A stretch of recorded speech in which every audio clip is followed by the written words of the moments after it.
actually is to honor a distinguished Choate alumni for accomplishments in their professional field. And, you know, there's been a lot of people who have gotten this award in the past. Believe it or not, the first alumni, who knows who the first alumni prize went to? Oh my, I'm so impressed. Wow, you guys know history, but John F. Kennedy, that's great, yeah. In 1958, JFK received the award. And what class was he? Wow, school song, know the Choate history. You know, when Paul and I were here a few weeks ago, we don't know the school song. It was not part of our, so I'm always so impressed. I'm hoping we'll get a good school song maybe again today.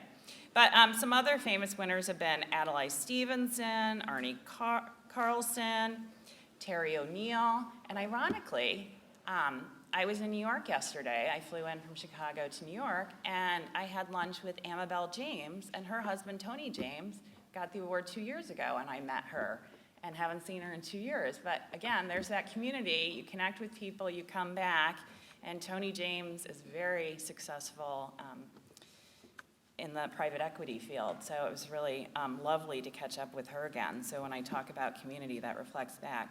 Some other awards we have, and maybe you guys are familiar with, is the Athletic Hall of Fame, which is for the outstanding athlete either post your Choate career or when you were at Choate.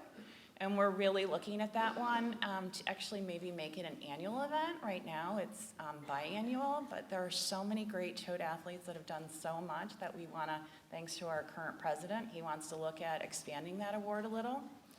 And there actually is a Hall of Fame down in the Winter X that it's in a room right now. We're looking at moving it out so you guys can see a little bit. And then, you know, the Alumni Prize is in the dining hall, right? Where they list all the names, which is very cool. So someday some of your names will be up there. And then our third award is the Distinguished Service Award. And that's going to happen over Reunion Weekend, where we give an award to an alumnus that has given back to Choate a lot. And I'm sure several of you know Woody Lakin, because he's been around prior to me, doing a lot with the alumni group.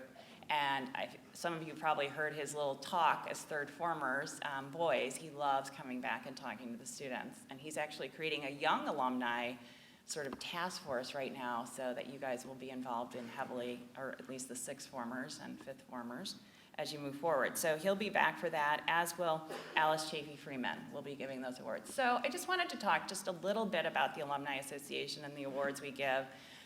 Last time I was a little more off the cuff, and today is a really special day and our first time honoring a posthumous award and to someone very special. So I really want to turn it over now to Dr. Alex Curtis to go forward. I actually got his name right this time, our renowned headmaster. So thank you very much. Nice seeing you all again.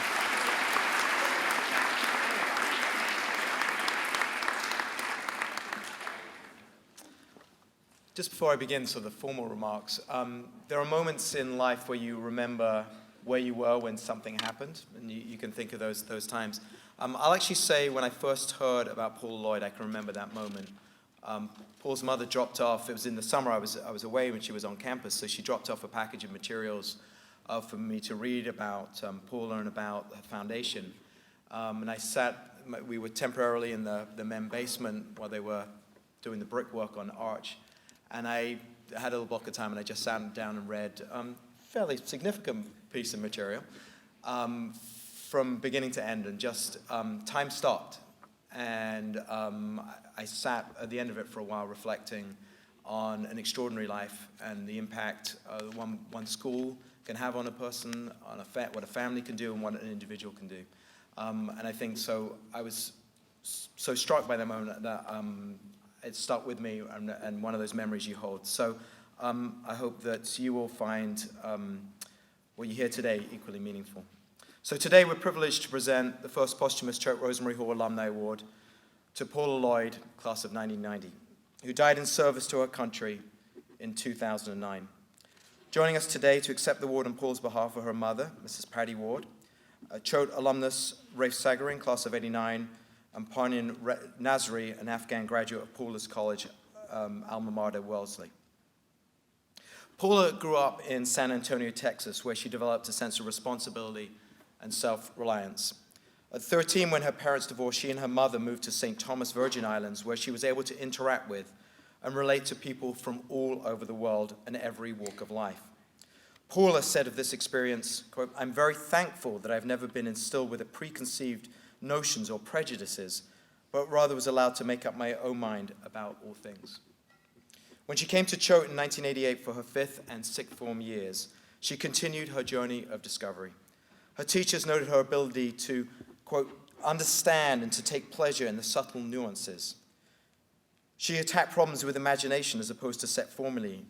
Zach Goodyear, who taught Paula in affecting political change, wrote of her, quote, "She has a quick mind and a conscience, a unique combination which I hope will be visited upon some stalling, lying politician or bureaucrat. I want her to be in public service because we need her there." Choate classmate Rafe Sagarin has described her as someone who, quote, "listened and debated fiercely over big ideas, but also always seemed to try to get down to the root of the problem, whatever it was.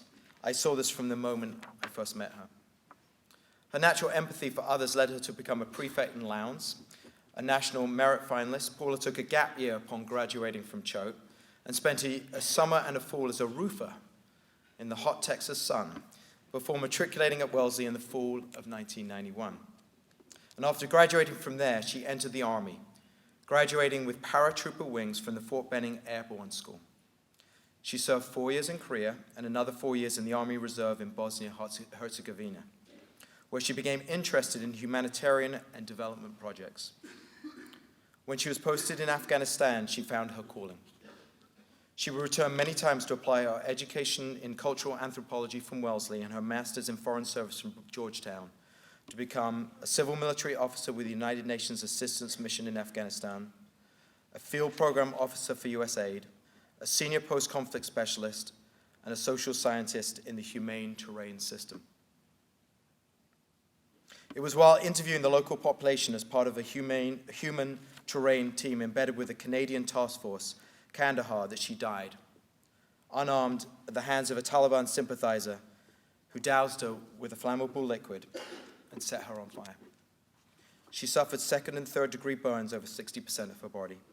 She was rushed to a nearby medical center where she was treated and shortly thereafter evacuated to the military's Landstuhl Regional Medical Center in Germany, and then to Brooke Army Medical Center in San Antonio, Texas, where after a 2-month battle for her life, she succumbed to her injuries at the age of 36. What bravery, sacrifice, moreover, what a tragedy. This was to be Paula's last tour of duty. She was to return stateside, marry her fiancé, and settle into a more quiet, routine life. But her life, while short, was a truly remarkable one, distinguished by extraordinary courage and, above all, dedication to her country, the Afghan people, and strangers, in fact, anyone needing help. Her niece Kelly said of her aunt, "She spent her life helping people. I know that sounds ironic to say about a military woman, but her goal in the military was to rebuild both lives and services. She loved her job and her family and her country, and in the end, sacrificed her life for it. She is truly one of the many American heroes, and I loved her and respected her greatly." All of us here today share Kelly's sentiment. Paula Loyd is a true American hero whom we love and respect greatly.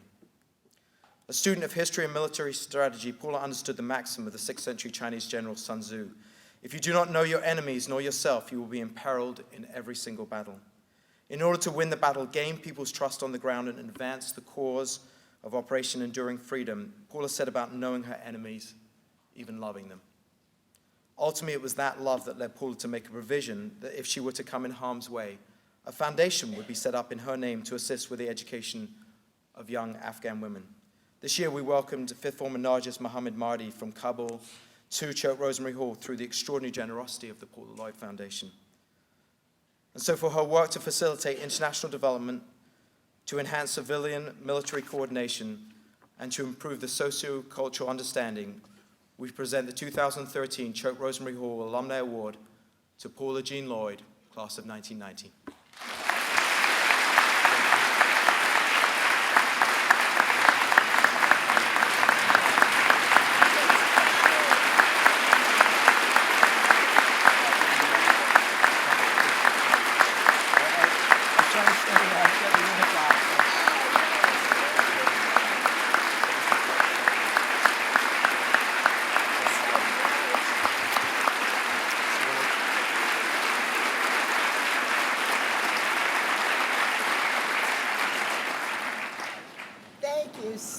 much, every one of you, the faculty, school, our friends, Paula's friends, our relatives, people who love her.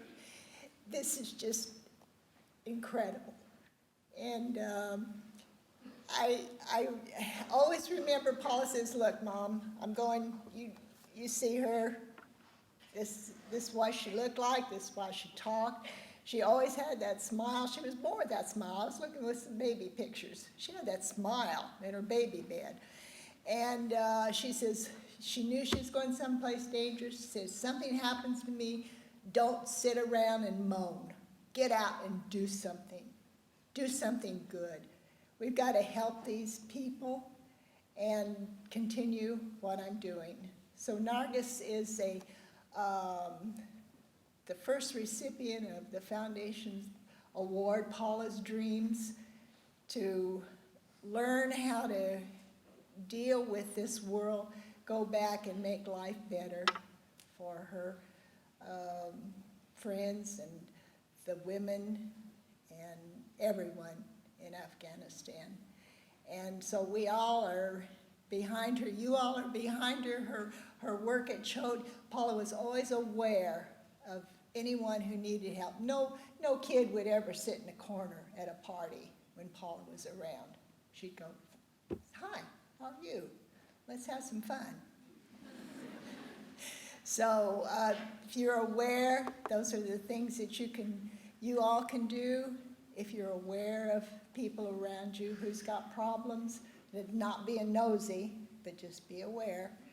And if you can help, to help. And there's all kinds of ways to help in this world.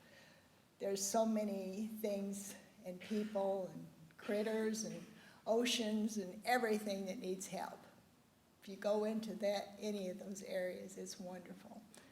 But I appreciate Choate so much for the things that they've instilled in her and the faculty. I still have her papers from school here, the comments of the teachers in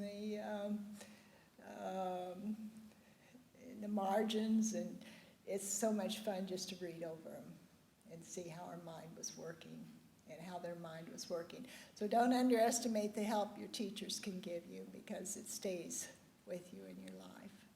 And once again, thank you all. Thank you very much.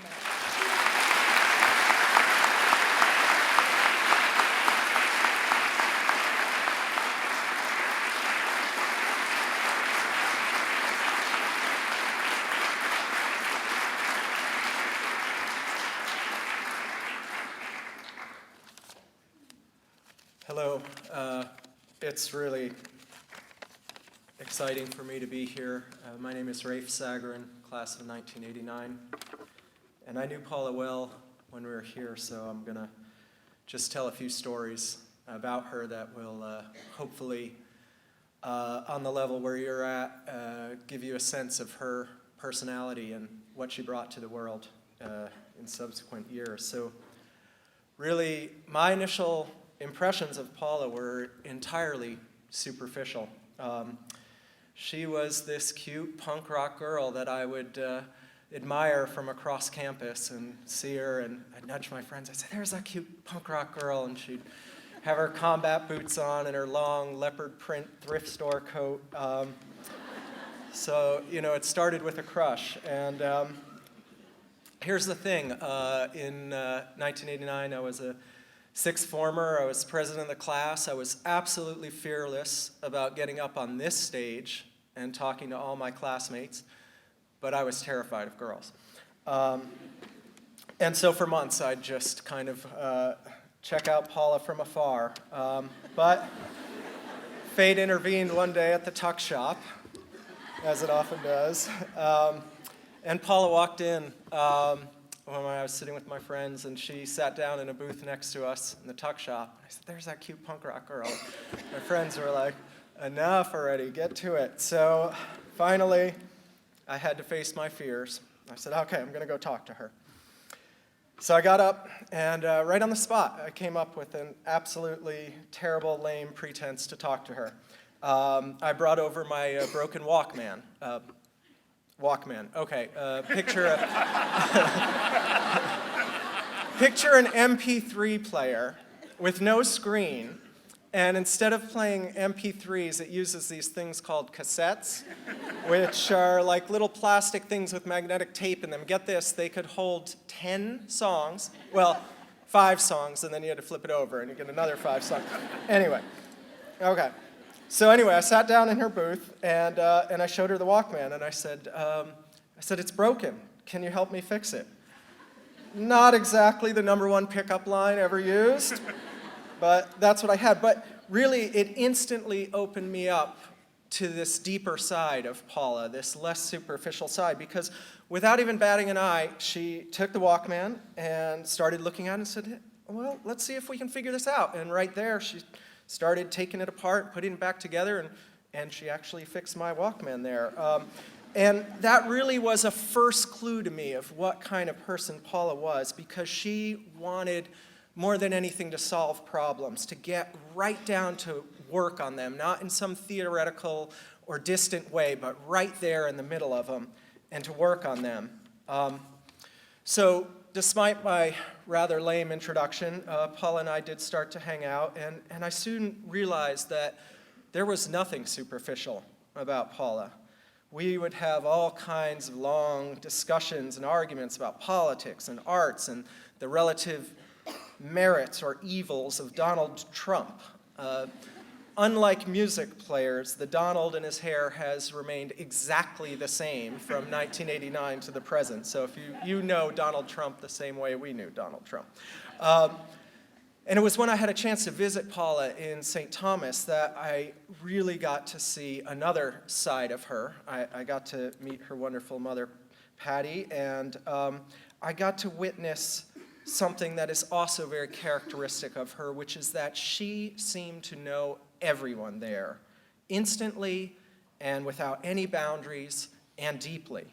And we'd walk around town and she would chat up middle-aged white expatriates who are living out their Jimmy Buffett fantasies down there, and Rastafarians on the street corners in the back streets of Charlotte Amalie, and tourists right off of the Love Boat. She would just talk to anyone. She was just genuinely fascinated with their lives, and she wanted to connect to them, and people responded to that. They responded to the way she reached out to them in a genuine way, and they wanted to get to know her. And the other thing I learned about Paula is really symbolized in this photo that I took with my old 110 camera. That's like a digital camera, except it used this stuff called film that you had to send out and get developed and that kind of thing. Anyway, I had this little tiny 110 camera that I take all over campus, and I snapped that photo right there of her with this lion, which they brought down here. Here it is from Upper Campus. I love that. And what I love about this photo, which just I think really symbolizes a lot about Paula's life, is that, move that over. Cut off, Paula. Sorry. There we go. Okay, great. Is that she's right down there with the lion, right down with it, crouched down, getting into what it is about that lion that makes it so fierce and powerful. And she just was never content to stand on the side of something and pose. Everything she did, she wanted to get right down next to it. And taken all together, these traits of Paula, more than just the wide array of places that she lived, the dangerous situations that she found herself in, is really why I wrote in the dedication to this book I wrote, which was about how to be adaptable and how to deal with threats in an adaptable way. I dedicated the book to her and said she's the most adaptable person that I ever met. And it's really because of these traits, because being adaptable to the crazy, unpredictable world that we live in is really about solving problems. It requires someone to be like Paula, to be intensely observational about the world, intensely connected to the world, and always ready to be as close as possible, like she is with that lion, to the pulsing, breathing, and ever-changing world that we live around and that we live in. Now, Paula didn't live a long life, but adaptability in all of nature isn't about longevity. There are ants that live for a week that are just as adaptable as a tortoise that lives for 100 years. It's about how well you solve problems in the world, and Paula really excelled at this. So to carry on Paula's legacy and to emulate the greatness of her, we don't need to join the army or to travel to war-torn lands, but we do need to aspire to the way in which she connected to the world, eagerly, deeply, and ready to solve problems, from helping a nervous boy fix his Walkman to helping fulfill the dreams of Afghani girls. That's what Paula leaves with us, and I'm so proud that Choate recognized everything that Paula brought to this world in her short and marvelous life. Thank you.